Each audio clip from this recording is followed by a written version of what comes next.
Since March of 2020, so much has changed. How we work, how we live, the tools we use, the way we collaborate. Hello and welcome to The Bridge. Join host Scott Kinka in a series of discussions of how some of the top leaders in technology bridged their businesses, technology, roadmaps, and lives into their new hybrid work reality. Our hope is that their insights and experiences will help you on your journey in business and in life, from who we were to who we are today. And maybe it'll help you get better prepared for whatever comes next. The Bridge is a service of Bridgepoint Technologies, one of the nation's leading IT advisory, procurement, and lifecycle management companies. Now, here's your host.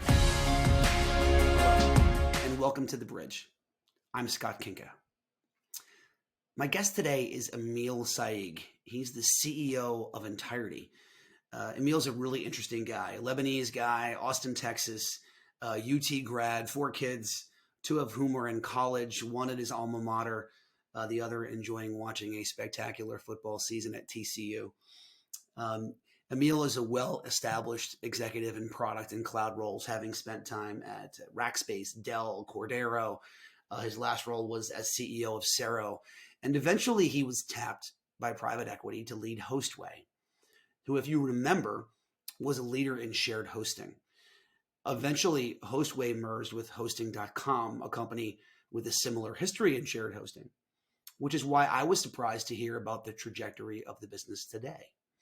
Ntirety is entirely a different company than you might expect. Yeah, I did that. I guess I'm feeling it coming out of the holiday weekend here. But as far as Emil, he strikes me as a professional change agent. He led cloud at Rackspace. He's taken companies public. He's been tapped for business turnarounds and exits, and currently in pulling together 2 similar companies and turning them into something wholly different, centering around managed services and cybersecurity. In talking about that, he leveraged the old Wayne Gretzky moniker of skating to where the puck is going. Really an essential discussion to think about as a technology leader. We can't know what's next, but we do have to consider it. Market conditions and risks will change, and being prepared and even taking some chances on what might be next is an absolute requirement for technology leaders, and what frankly makes discussions like those we have here on The Bridge really important. Emil oversaw the merger of Hostway and hosting.com in 2018 with a vision of focus on managed services, but particularly cybersecurity and backup and recovery. They were rewarded, frankly, for that vision when the pandemic struck. We also had an important discussion about security, compliance, and governance, and the expectations on businesses. Making a great discussion short for this intro, no business is expected to be perfect, but you are expected to follow documented best practices. You are expected to have a plan. And most importantly, you are expected to be able to recover, which Emil pointed out is too often not part of the security provider playbook. We talked about the importance of security training, both internally and with a stance towards the supply chain being sort of that uncontrolled partner inside of your 4 walls. He mentioned that 40 to 60% of mid-market companies that get hacked do not recover inside of a year. There is a clear path. There's a clear ROI, I should say, to cybersecurity investments, but it's often confused or in some cases ignored in favor of actual insurance or cyber insurance, a very important discussion for business executives to listen to. I challenged Emil to answer the question, or the objection, I should say, of, Emil, I'll just increase my cyber insurance. Something that you may be hearing from your executive team, or even considering yourself as a technology leader. Emil writes extensively about cybersecurity, but specifically about this topic in Forbes magazine. We'll make sure that we include the link to that in the show notes. Even if you don't have time to listen to the entire pod, please jump to about the 26th minute of the interview portion. I don't want to steal his words, but real lessons to be learned about cyber insurance and how that differs from actually having a real cyber governance and compliance policy internally. So I won't steal his words. Time to jump in. Here we go. My talk with Emil Sayegh of Ntirety. Hello and welcome to The Bridge. I'm your host, Scott Kinka. Today on the pod, we have Emil Sayegh, who is the CEO of Ntirety. Emil, thanks for joining us on the pod today. Thank you so much, Scott, for inviting me. Real honor to be here. Yeah, fantastic. Excited to hear from you. Emil, we were talking in the prep. Emil, that's a Lebanese name? Yep, exactly. Lebanese name. Yep. You've been here, though, most of your adult life. Most of my adult life. Went to the University of Texas for undergrad, worked, and then went back and got my graduate degree also from the University of Texas here in Austin. I've been living in Austin pretty much the whole time. Family, kids, give me the story. Yeah, so 4 kids, really blessed. The oldest is at the University of Texas. Number 2 is at TCU up in Fort Worth, and then I have 2 daughters. One of them is a senior in high school, and one of them is in middle school. So 4 kids, 2 boys, 2 girls. Wow, good mix. Good mix. I had the 2 girls first and then the boy. That changes everything. That's the crazy order, right? You're like, I had people at this age when they were girls, and then the boy situation comes. I could definitely empathize there. So you are the CEO of Ntirety. Tell us a little bit about how you ended up as the CEO of Ntirety. Sure. Yeah, I'll tell you the story. So I was brought in as CEO of Hostway. Before Hostway, I was the CEO of another company called Cadero. I was brought in by private equity to essentially help the company turn around and get back on a growth path. And I had some executive tenures at Rackspace, at Dell, and other places. I was the VP of products at Rackspace, helped the company go public the first time, and then I became the GM of the cloud business at Rackspace as well. And that was a fantastic ride. Well, there was this company that was owned by private equity called Cadero that needed help in their growth trajectory. So I joined, did that for about 5 years.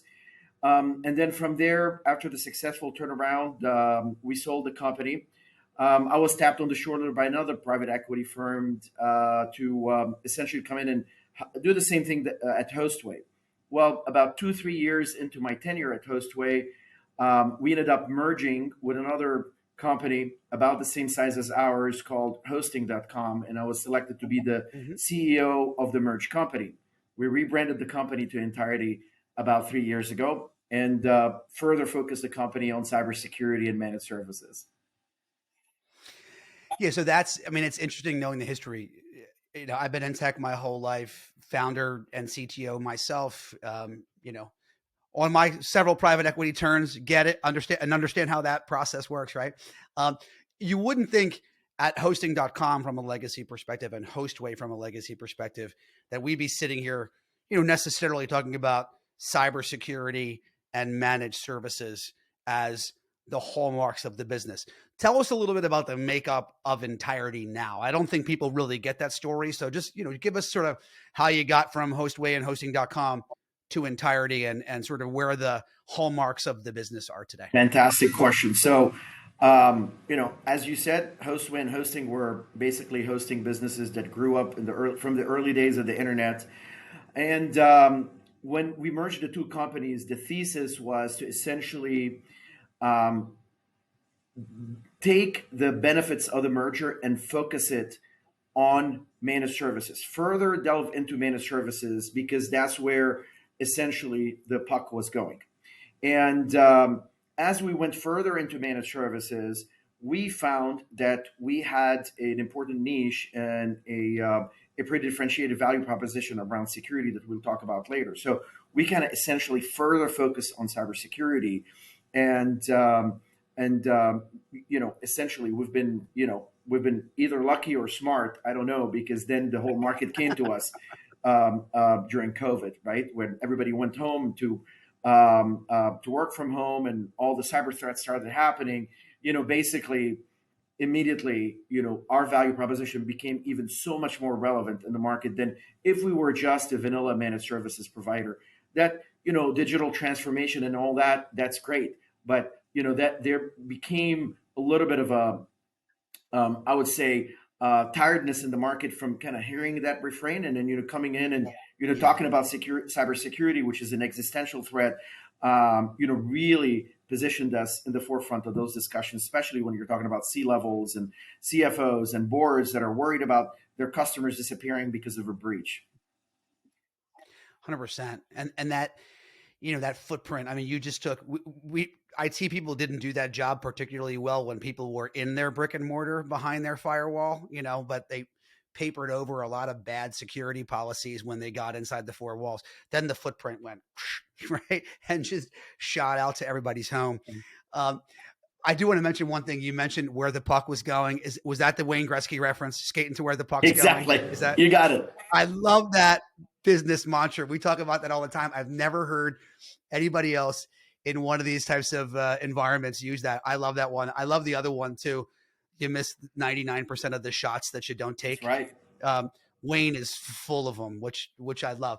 But let's get, we're going to come back to Ntirety in a minute and how you've sort of molded your products to, I think, our collective new reality.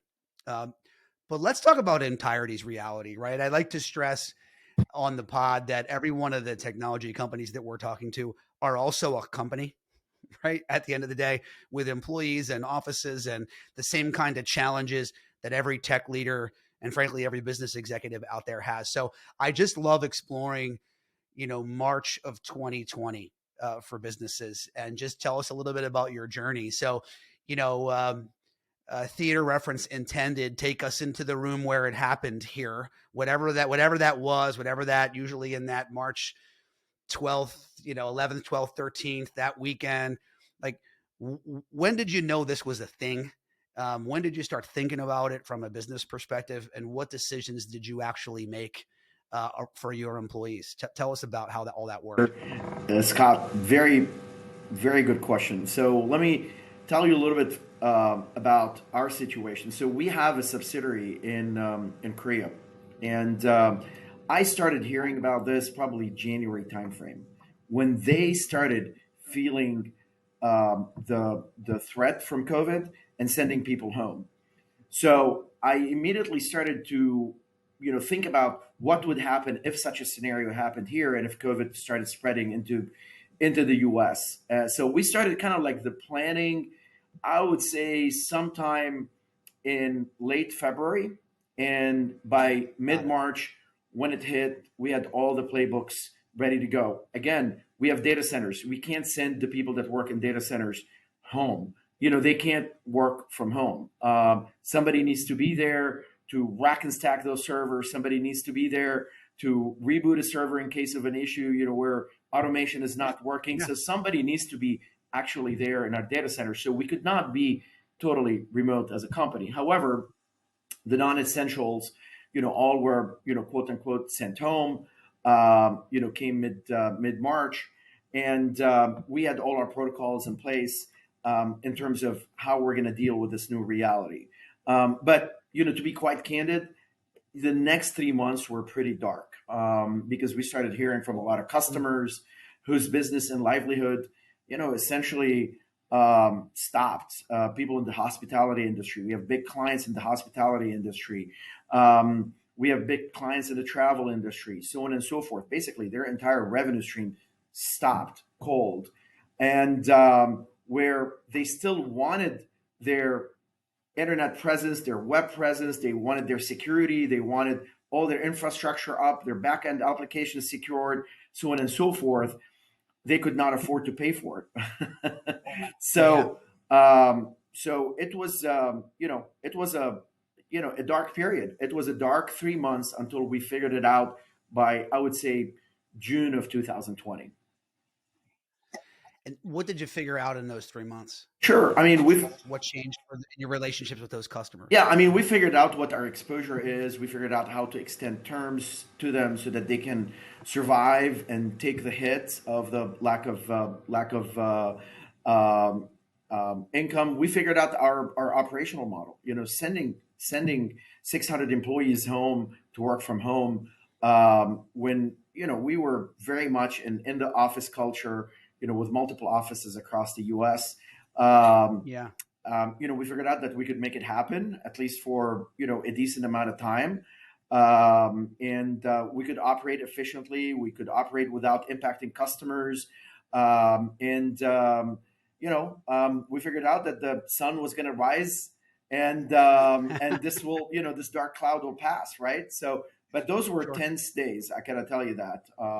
So Absolutely. Did you have to go through, I've had a talk with, and you know who Bridgepoint's partners are, right? So you've got application specialists through, traditional network providers, and some of them on the traditional network provider side, we talked about having to go through the process of effectively with the state governments getting your folks declared as essential workers. Did you have to go through any of absolutely, that, given where your locations are in data centers? absolutely, I had to carry the paperwork with me in the car anytime. Yeah, absolutely. Yep.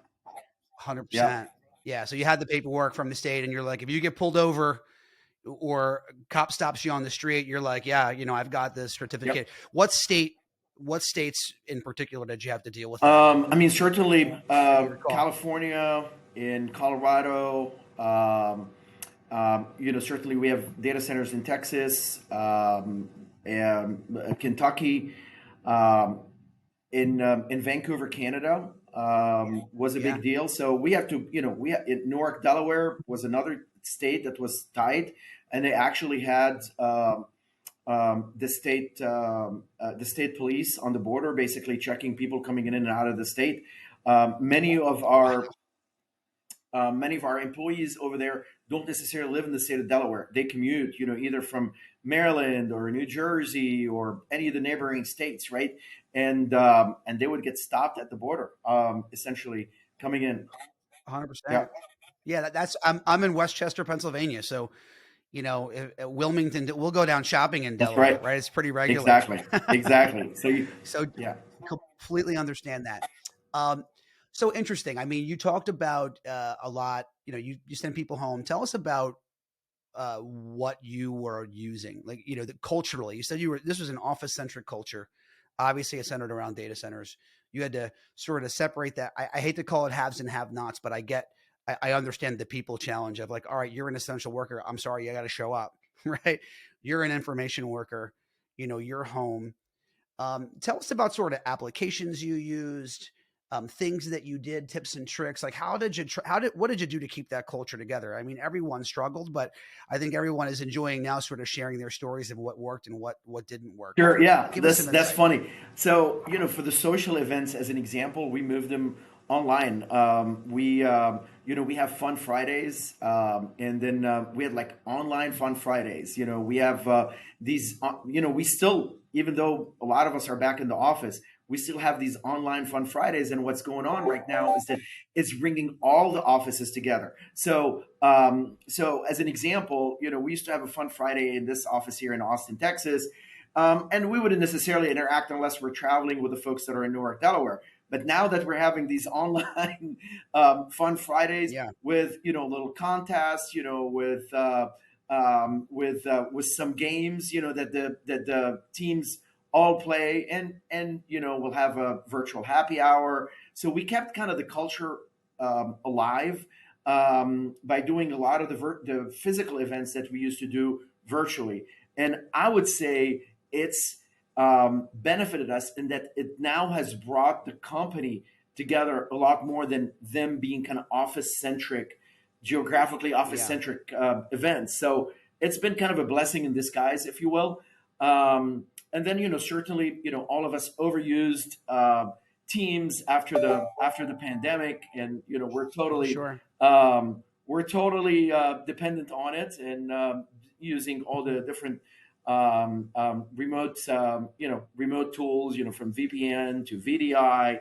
But most importantly, look, what our customers looked for is securing those environments. Like immediately there was calls, to how we're going to help us figure this out. All of a sudden now we spread that IT perimeter from a an office perimeter all the way to the home on a repetitive basis. And then certainly the flood of cyber hacks and so on and so forth started coming in. Yeah. 100%.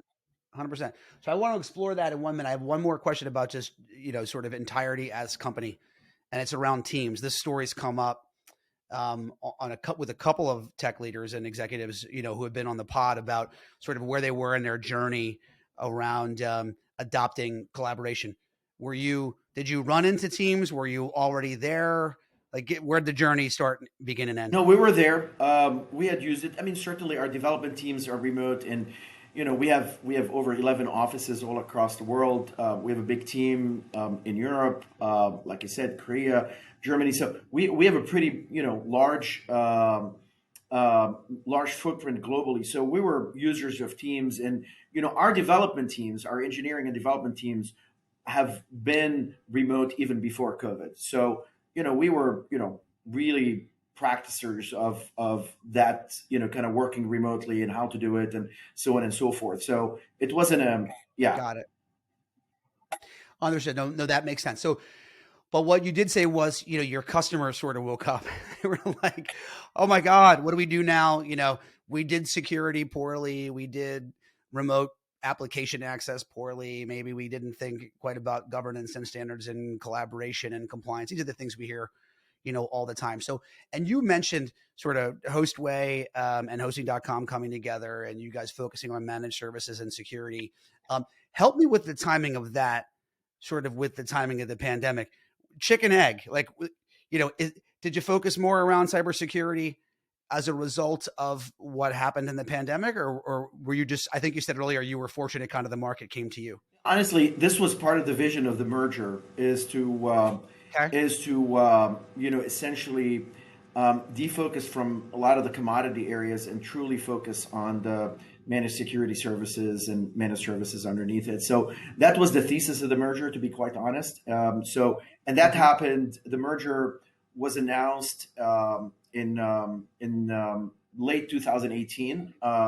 So by the time that September 2019 came along, when we rebranded the company to Ntirety, we were, I would say, well on our way on focusing on cybersecurity. So then you fast forward, 6 months later, then you get the pandemic, you get the onslaught of cyber threats, and we were well positioned. Makes perfect sense. So then, just kind of walk us across the line card then, on Ntirety. Obviously I'm sure there are still hosting solutions in there. I saw that you do some stuff around your own data centers as well as management of hyperscale. But in addition to that, and then sort of what's in the security line card, just give us the spin across the. Yeah, absolutely. So, we're a security first company. We're not security only. Okay. So, we always talk about, landing with security, about, driving the discussion with security, because once you earn the right to talk about security, you're able to talk about the rest of the IT infrastructure of that customer. And, that's really an important distinction that we have. So certainly, at the top of the pyramid, our security offerings are extremely competitive. We start with securing the environment, which would include the MDR, the endpoint protection, managed SOC, the entire spectrum of security services, including phishing mitigation, phishing protection, so on and so forth, right? So then, the discussion cannot just stop there, because once you secure a customer, that's fantastic. But guess what? There's no one that's going to say you're never going to get hacked or you're never going to get ransomware. That's it. That's just impossible. It's just that's a false promise, and it's a false sense of security. So you have to talk to them about disaster recovery as well and backup. So the next discussion is like, okay, well, look, in the case that you get hacked, then let's talk about the disaster recovery solutions that we need to be putting in place in conjunction with the security, because now we want to be talking about secure disaster recovery, secure backup. The average hacker is in your system for about 300 days before you know it, or before they actually ransomware you. So they've already infiltrated a lot of your IT infrastructure, including your backup. So in case they ransomware you, most likely than not, if you get recovered from backup or do a disaster recovery operation, you're gonna bring back the vulnerability with it. So secure backups, and then last is the assurance that you're compliant, that you're consistently updated, because again, a lot of the fines, a lot of the risks are coming from the compliance angle, right? Especially with the states now regulating, what happens when you have a breach, and then uncapped penalties worth, tens of millions of dollars are being levied for some of the breaches that you're seeing out there. So, I mean, that's kind of like the security portfolio. It starts with protection, which is, completely, the entire suite of security services, disaster recovery to assurance, which includes compliance and ongoing, ongoing maintenance of your security posture. Gotcha. So let's talk about that last one for 1 minute, and then I want to go back to endpoints, because we find that, that spread is the big one, right? I mean, this, it's one thing to say I've got SOC, I've got somebody paying attention to logs on and monitoring that on my firewall at my location. It's entirely a different thing to send people home and have, our footprint spread out. But let's just get back to compliance for a minute, because you said one thing that was really, really interesting in that whole bucket, right? Which was, you said, and by the way, I was watching our producer, Gene, scribbling it down because he's going to pull that out for social media. You basically, for all intents and purposes, said that it's a misnomer that you'll stop all attacks, that you'll be able to protect yourself from everything. And then you talked about compliance and fines, right? And customers have a hard time making those two things meet, right? They're like, okay, so you're telling me this is an unsolvable mission, right? In a lot of ways. And you're telling me I have fines. And the question, and that's really where compliance comes in. My statement to them always is, listen, it's not your job to be perfect. It's your job to have documented processes that are audited and that you can determine that you're doing the best, you're following best practices to secure your business. Can you talk a little bit about kind of that difference between, not being able to stop everything and fines? Like how should businesses think about that in the middle? What are they actually expected to do? Absolutely. So look, not being able to stop everything is fine if you have a good disaster recovery plan, right? Yeah. And as we've seen a lot of the hacks in the last 2 years, the people that paid the ransoms are the ones that did not have a good disaster recovery plan. They, the Colonial Pipeline is an example. Multiple 100%. Other great example. Yeah, that multiple other examples that where they did not anticipate that they have vulnerabilities and they're going to recover from it. So a good solution would, like I said, you put in robust security and then build disaster recovery. But then in case you do end up with a breach, you have to be able to sit down and talk to your vendors, talk to your and ensure that the breaches, that they are not susceptible to breaches as well. So a lot of the SAF software is becoming conduit for breaches, so on and so forth. So this is not just a discussion about your own infrastructure. Compliance goes down all the way to your supplier and your supply chain, your software supply chain, I should say, because a lot of the breaches may come from them.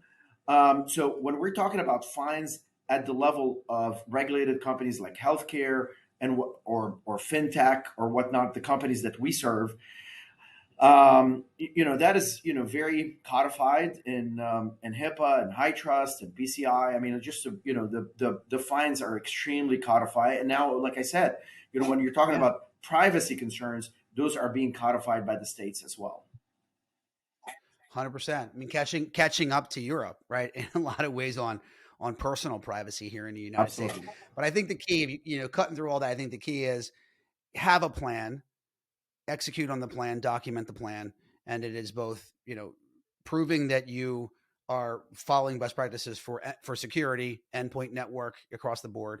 You've got somebody watching it. You have your standards documented and you're testing those. And then, as you said, that you can recover from it in the event that you have it going on. You're not going to get fined for trying really hard and doing the things that you're supposed to do and still getting hacked, right? It's that you have to be able to then prove across the board that you have access to data and that you can react and you're sort of following all those strategies. Absolutely. And then some customers. One thing about the fines, I think this is an important discussion to have with C-levels, because that's what drives the ROI discussion, right? Like the important thing for people to understand, for C-levels, our customers to understand, is that the fines are hefty, and if a company, if a mid-range company, mid-market company gets hacked, um, you know, a very high percentage, 40 to 60%, do not end up making it, do not end up surviving that hack, They don't don't recover. recover in a year. And we've seen example after example of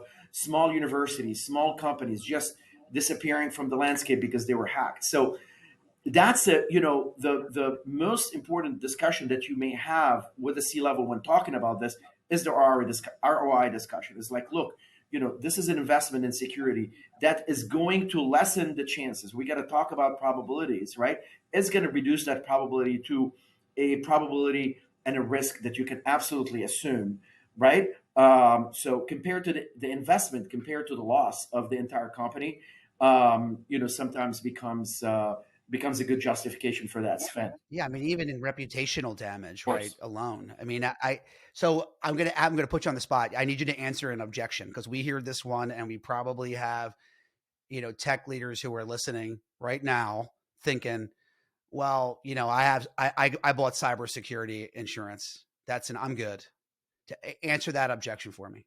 Well, first of all, you can buy cybersecurity insurance, but it's going to be at an extremely high premium compared to years past before the pandemic. I mean, it's gone up 5 to 10 Yeah. times more. So that's number one. Number two, nobody's going to sell you cybersecurity insurance without having the proper security controls anymore. Very few companies that are going to be around next year or the year after, right? So cybersecurity companies are, they get it, and they are requiring endpoint protection. They are requiring monitoring. They're requiring having some elements of a SOC, if not a full SOC, for your Yeah. before they even grant you that. So there's so cybersecurity companies have spent an enormous amount of their reserves over the last 3 years due to all the hacks and Yeah. it was teetering on the edge of being a defunct industry, frankly. And I wrote about this in one of my Forbes columns. I read almost a weekly Forbes column, and I wrote about that. And that industry is being reborn.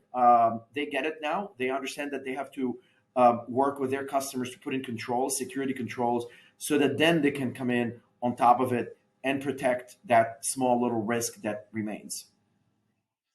Emil, we will follow up after the show to get the link to that story and make sure that it's in the show Of notes course. as well, because we'll want folks to follow up on that.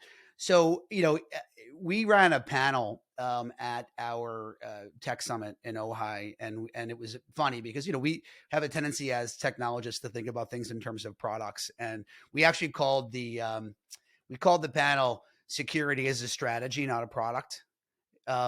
Agree, disagree, thoughts around that? Absolutely. Yeah. I mean, it's a culture too. I mean, it's a culture. And absolutely, it is a strategy. It's a culture. It's all encompassing. It's not a point solution. And actually, you want to talk about where the hockey puck is going. We've been talking about comprehensive security solution that includes all the traditional security services and products, but that also is embedded in your infrastructure. And we have an advantage in that we've been running infrastructure for the last 20 years. So we're very familiar in doing that. So when we present a solution to our customers, we embed cybersecurity not just in the facade or the point products, but all the way down. So there was a report that came out in September from Gartner, and they ran a survey right before COVID started, and asking IT leaders, how many IT leaders, what percent of IT leaders, would consider consolidating security vendors, and only 21% flagged it as a big concern. 21% at the time, and they were happy with point security products, and internal IT kind of managing it and dabbling with it, and so on and so forth. Yeah. Well, they just released the results of the survey 2 years later, or 2.5 years later, in September. The same group IT leaders that were surveyed before COVID got surveyed out, and 81% have said that they're looking to consolidate all their security vendors. They're sick and tired of point security products. They're looking for somebody that's going to come in and essentially manage the entire security posture for the company from A to Z. They don't want to be managing point security products. So, so there's a tidal shift. I mean, that number, goes, close to 60 points up, right, in 3 years. That means, there's something going on in the market where people cannot anymore with the talent shortages that they have in cybersecurity manage all these point products, and it's just too critical. Yeah.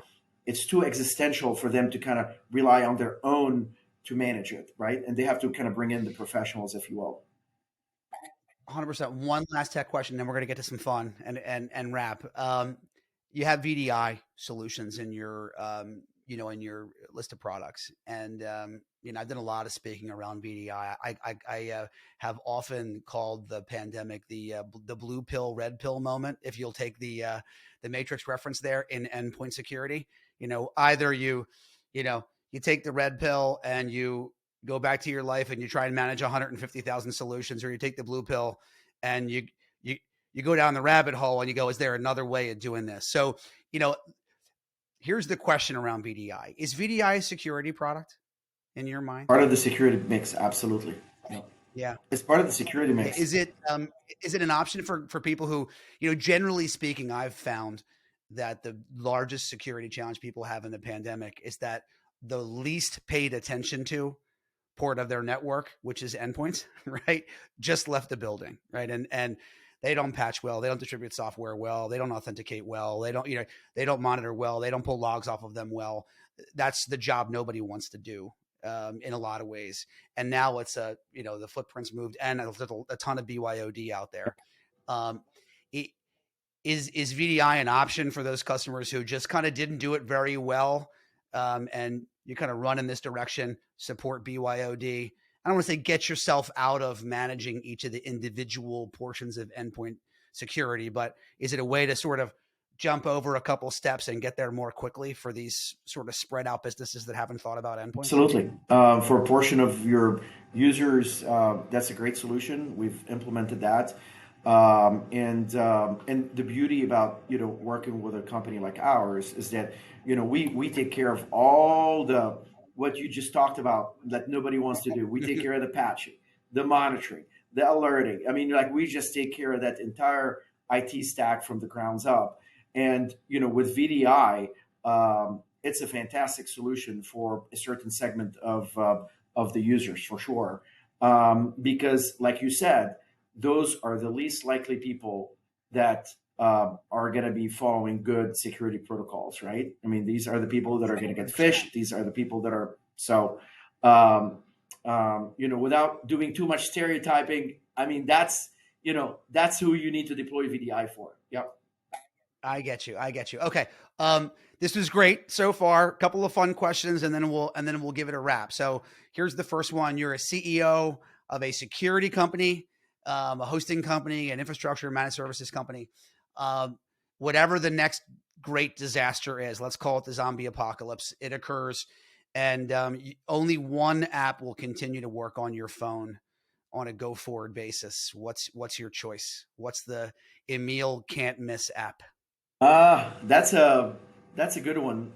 Most probably the texting app, right? To kind of keep in touch with,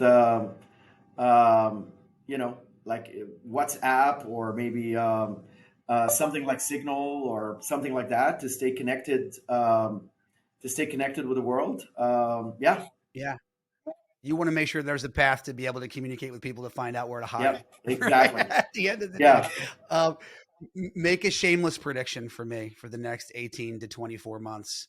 Could be in tech, could just be in, macroeconomic politics, whatever, but, be a prognosticator for me, 18 to 24 months. Yeah. So 18 to 24 months. I think you're going to see a lot more brazen cyber attacks. Okay. And, we've seen it with the Russia-Ukraine war, where it was used as a weapon during the war. But you're going to see that, being used more and more prominently, and you're going to see some big, unfortunately, some big ransoms paid. Okay.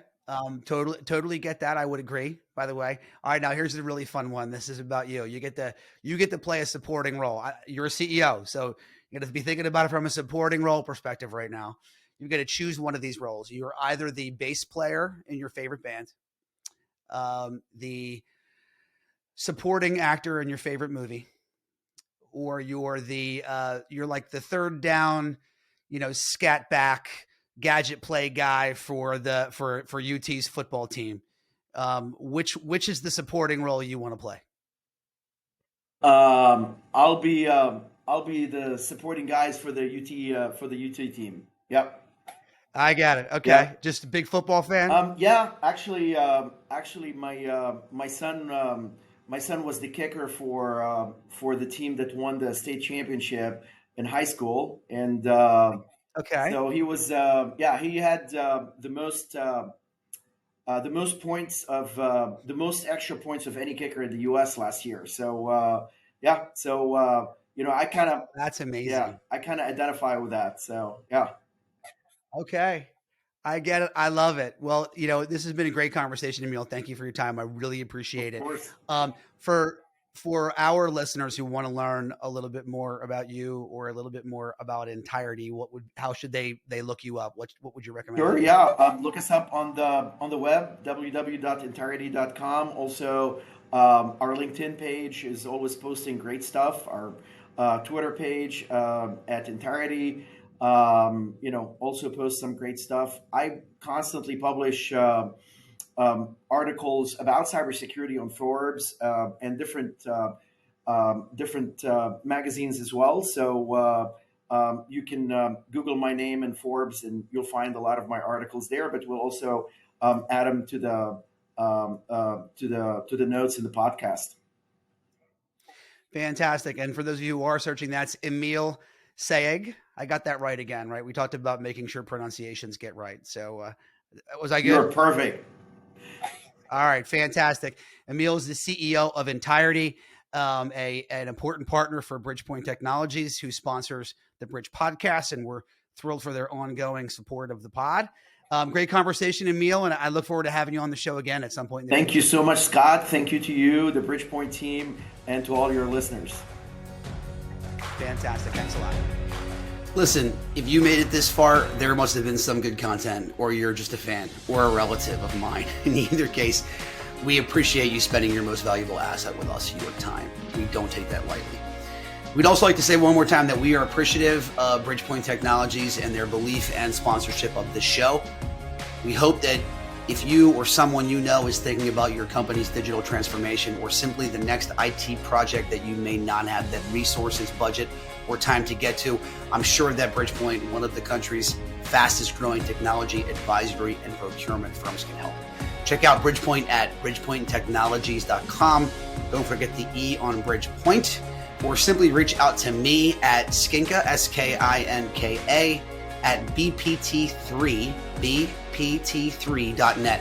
Also, take a minute, please, if you would, to give us a 5-star review on your favorite platform. It gives us the visibility to reach other people like you. Thanks for listening to this episode of The Bridge. I am Scott Kinka, and until next time, there's a lot of noise out there. In business and in life, do what you can to be the signal. Thanks.